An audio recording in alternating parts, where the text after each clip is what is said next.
First Advent Sunday.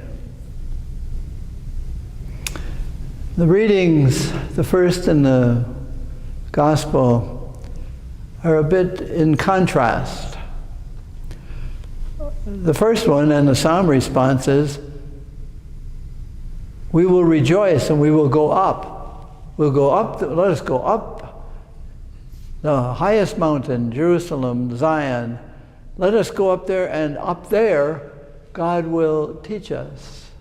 We will get instructions, and He will teach us how to not be warlike anymore.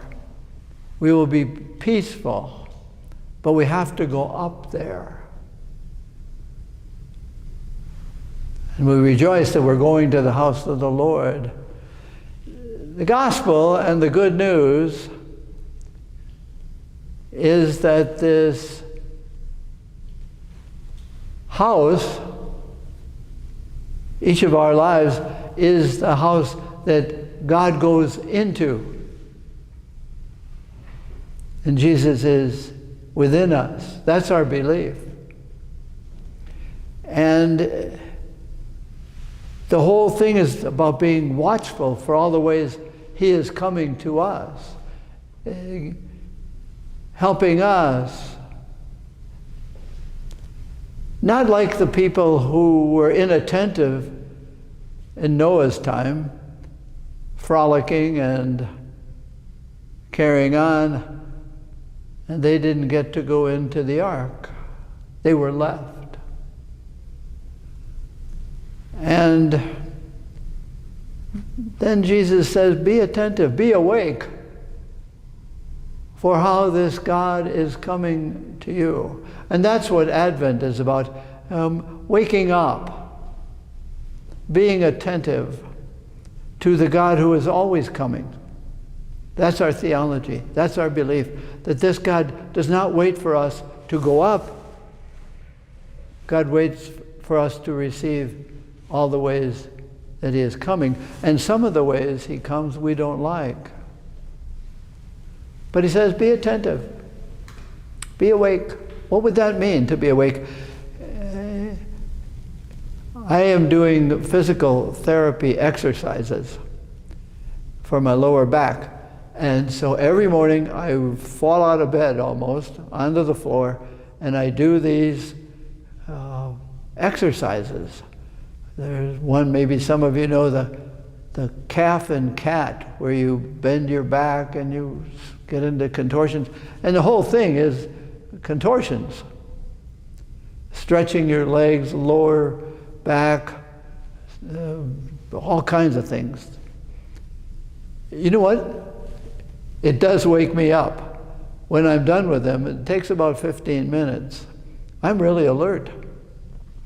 Maybe more alert than in any other time of the day. I'm alert and awake. I'd like to try to stay that way every moment of every day.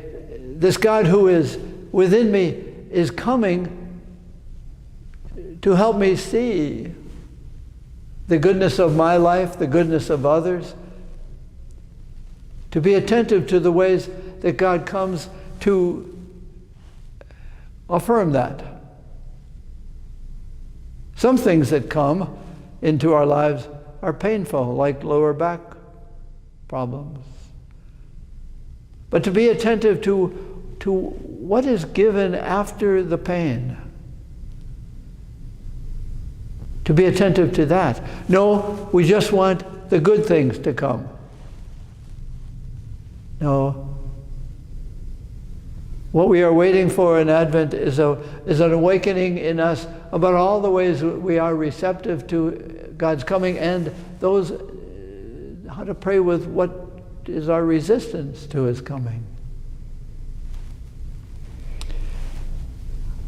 I have a phone in my room that when I Zoom, I turn the bell down, and I forget to turn it up, and I miss calls that way.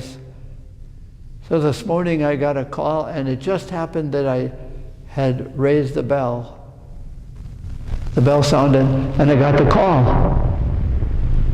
Maybe Advent is a time to see if our attentiveness to the calls, to the invitations, to the ways he comes, and the ways that he comes to others through us, even when they are not attentive and open and receptive.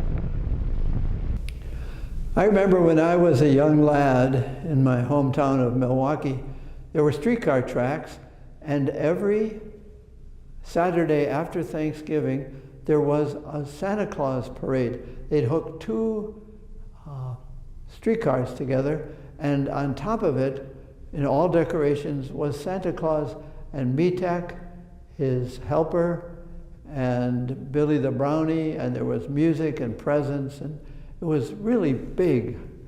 And we had to wait for it, which was the beginning of Advent for us in our little ways.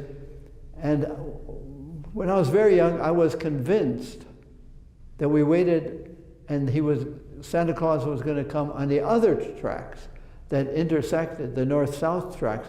We were in the wrong street. We're going to miss Santa Claus, and all those other kids are going to see Santa Claus. We're going to miss him. And that will mean that he won't bring us presents when it's Christmas time. And I got into quite a panic until I heard the music coming. Way far away. And little by little I said, oh, because I wanted to go and sit at the other tracks. I wasn't in the right place, perhaps.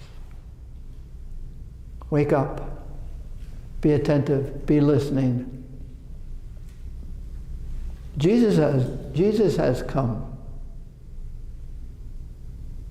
Jesus has taken his dwelling place within us. I have to wake up to all the ways that he comes down the right tracks, if I am awake, if I am attentive. And maybe that's what our prayer is, to not be selective. I'll let him come this way, but not that way.